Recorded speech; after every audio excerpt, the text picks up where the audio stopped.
बिजलियों का भी, घरों का भी, सारा ही मसला अभी तक सामना करती आ रही हूँ मैं। मीटर हमारा अपना नहीं है, मीटर कटा हुआ है बिल की वजह से। 8 साल से हमने किसी से लाइट ली है, वो बिल 25-25 हज़ार दे रही हूँ, कभी 10-10, कभी 25, कभी 20, इतना मैं बिल दे रही हूँ। मेरे घर का खर्चा भी नहीं चलता।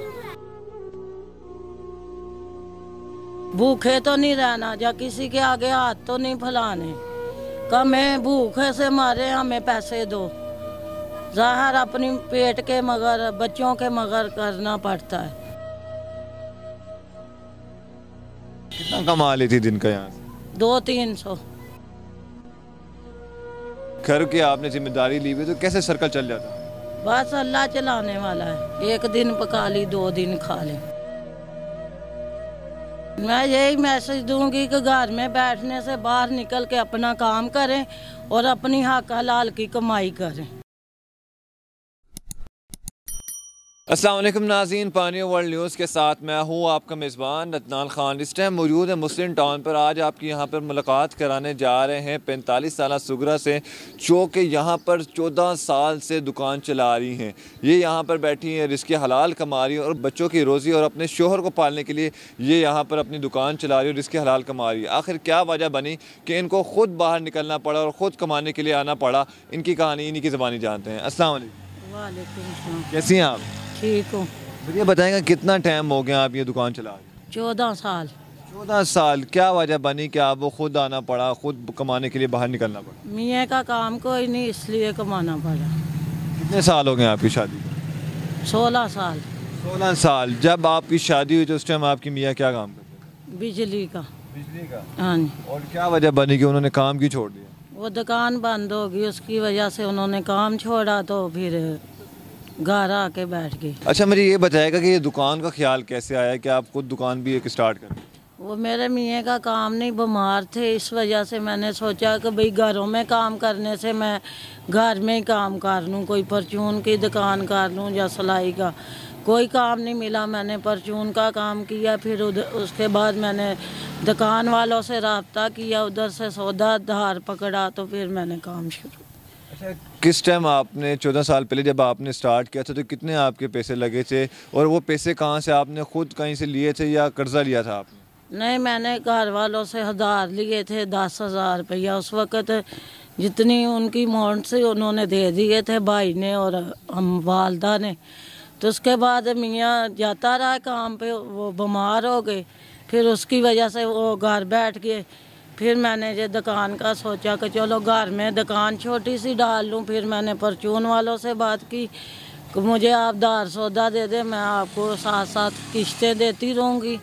अगर ना कभी भी नहीं होगी किश्त तो मैं नहीं दे सकूँगी, तो ये होगी तो मैं देती रहूँगी। उन्होंने मेरे पे एतमाद किया, मुझे उन्होंने सौदा धार दिया, फिर मैंने ये काम शुरू किया। ये बताएगा कि जब आपने ये काम स्टार्ट करने लगी तो ससुराल वालों ने कुछ नहीं कहा आपको? क्या उन्होंने ये नहीं कहा कि आप बैठे हैं? ससुराल वाले हैं, मेरा मसलन ससुर भी नहीं है, ना मेरा मसलन वालदा इनकी वो भी नहीं है। बहनें वो शादीशुदा है, छोटा देवर था, वो बच्चा था, वो मैंने पाला वो बड़ा किया। फिर उसके बाद एक मेरा बेटा वो फोत हो गया, उसके बाद ये मेरी बच्ची। अच्छा, जो देवर है उसको भी आप खुद, उसकी जो सारा जिम्मेदारी है वो आपके सारी? वो मेरे सारी है जिम्मेदारी। 2 हैं देवर, दोनों की मेरे सारी है। अक्सर अमूमन होता है कि जो भाभी वगैरह होती है वो अपना सेटअप सारा अलहदा कर लेती हैं, देवरों को कहती हैं आप अपना खुद कमाएं। नहीं, मैं नहीं करती, मैं अल्लाह माफ़ी, मैं खुदा से डरती हूँ। अगर मैं कुछ कमा लेती हूँ उनको दे देती हूँ, तो मुझे कोई नहीं, इसमें मुझे कोई नहीं है तो दे दूँगी, नहीं है तो मैं नहीं दूँगी। अच्छा, देवर वगैरह वो काम नहीं करते, वो आपको नहीं कहते हैं भाभी जी आप बैठे हैं? वो दिहाड़ीदार हैं, वो बाहर रहते हैं किरायों पे, मतलब किराए पे रहते हैं, किराया भी नहीं वो दे सकते। किसी का तरस आ जाए, कोई किराया छोड़ दे, ना आए तो वो फिर करके दे देते हैं। छोटे छोटे उनके बच्चे हैं, जहाँ वालदा नहीं है उनकी जगह पे मैं आ गई हूँ, ना उसका वालद है, उसकी जगह के उसका भाई आ गया है। तो उसमें कोई ये नहीं कि वो उसको हम दबाव दें कि भाई आप काम करो।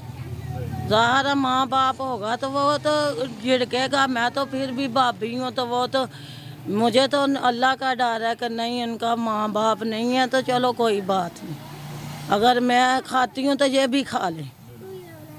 ये कि सिर्फ आप अपने खावंद और बच्चों को नहीं जिम्मेदारी आपके सर, बल्कि अपने जो देवर हैं उनकी जिम्मेदारी भी आपने अपने सर ली हुई है। अच्छा ये बताइएगा, जब आपने ये स्टार्ट किया सेटअप तो क्या क्या मुश्किलात हैं, किन किन रुकावटों का सामना करना पड़ा था? मुझे सारा सामना, बिजलियों का भी, घरों का भी, सारा ही मसम अभी तक सामना करती आ रही हूँ मैं। मीटर हमारा अपना नहीं है, मीटर कटा हुआ है बिल की वजह से।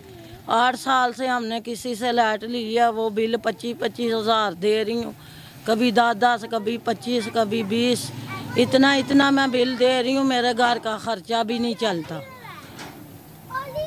ये बताएगा कि एक औरत ज़ात के लिए बहुत मुश्किल होता है कि बाहर निकल के काम करना, कि लोगों को सबसे पहले लोगों को फेस करना पड़ता है। तो क्या लोगों का सामना था जब आप पहली दफ़ा दुकान पर आए, तो लोगों को क्या रिएक्शन था, किस तरह सारा कुछ? बस उस वक़्त कोई समझ नहीं थी, नई डाली थी तो हंसी खुशी करते रहे हैं कि चलो करना ही है, आज भी करना, कल भी करना है, भूखे तो नहीं रहना, या किसी के आगे हाथ तो नहीं फैलाने का मैं भूखे से मारे, हमें पैसे दो, ज़ाहिर अपनी पेट के मगर बच्चों के मगर करना पड़ता है। जो भाई वगैरह हैं, जो आपके वालिदा वगैरह हैं, वालिद वगैरह हैं, वो आपको कैसे? वालिद नहीं है मेरी, भाई वगैरह जो हैं, भाई हैं वो भी दिहाड़ीदार हैं, वो सर तनख्वाहों पे लगे हैं, किसी की 20 है तो किसी की 15 है, उनके अपने भी बच्चे हैं, अब मैं उनसे भी नहीं मांग सकती। वालदा है वो बेचारी बीमार रहती है, उनको भी नहीं मैं तंग कर सकती, तो फिर मैंने मजबूरी है जो अभी तक जो ना काम करती आ रही हूँ। कितना कमा लेती दिन का यहाँ से? 200-300 सिर्फ इतना ही। कैसे गुजारा चला लेती हैं? हालांकि आपकी खावन की जिम्मेदारी भी आपके सर है, देवरों की जिम्मेदारी भी सर है, 3 घर की आपने जिम्मेदारी ली हुई, तो कैसे सर्कल चल जाता है? बस अल्लाह चलाने वाला है, एक दिन पका ली, 2 दिन खा ली। नाज़रीन, आपने देखा कि ये ना बहादुर खातून ना सिर्फ अपने खावन की ज़िम्मेदारी इनके सर पे, बल्कि देवरों की ज़िम्मेदारी भी इन्होंने अपने सर पे ली है, उनको माँ की जगह रखा हुआ है इन्होंने, और उनकी परवरिश भी ये कर रही है। मुझे ये बताएगा कि उन औरतों को क्या मैसेज देंगी जो उन पर मुश्किलात आती हैं तो मायूस होकर बैठ जाती हैं, वो घर बाहर नहीं निकलती, वो कुछ और कामों में लग जाती हैं, उनको कोई मैसेज देना चाहेंगे आप? मैं यही मैसेज दूंगी कि घर में बैठने से बाहर निकल के अपना काम करें और अपनी हक हलाल की कमाई करें। जी नाज़रीन, आपने इनकी बातें सुनी। ये इस टाइम मुस्लिम टाउन में यहाँ पे इनकी दुकान है और यहाँ पर ये रिस्क हलाल कमा रही है। अगर साहिब इस्तात और जो भी लोग इनकी मदद करना चाहते हैं, इनका नंबर भी स्क्रीन पे चल रहा होगा, आप इनसे कॉन्टैक्ट भी कर सकते हैं। इस तरह के मज़ीद प्रोग्राम आपकी खिदमत में लाते रहेंगे। तब तक के लिए इजाज़त दीजिए। अल्लाह ने के बाद।